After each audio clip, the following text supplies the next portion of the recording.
Nagpahimangno karon ang Bureau of Fire Protection sa saktong paggamit sa LPG aron malikayan ang aksidenteng susama sa pagbusikad sa usa ka balay sa Dasmariñas, Cavite nga gumikan sa LPG. Ani ang report. Nakuhaan og video ang pagtayog sa sulod sa usa ka pribadong subdibisyon sa barangay Salawag sa Dasmariñas, Cavite. Human ang kusog nga pagbusikad sa usa ka balay.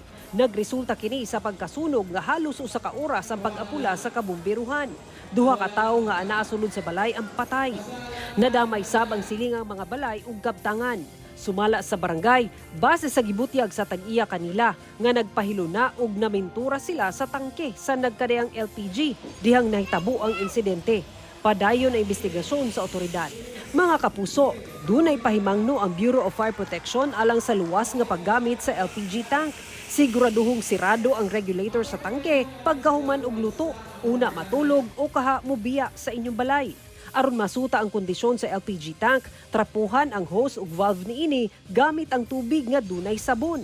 Kung dunay bula, pasabot, duna kini hungaw. Kung dunay matimahuan nga hungaw, ayaw pasigaa ang suga sa balay ug ayaw paggamit og dikuryenteng appliance aron malikayan ang pagsilaob. Ablihan gilayon ang mga bintana ug pultahan alang sa ventilation. Kung misilaob sab ang LPG tank, ayaw pagpanik. Pagkuha og basa nga panapton o kini ang gamiton aron mapalong ang kalayo dayon isirado ang valve. Sara Hilomen Velasco, 1 Mindanao.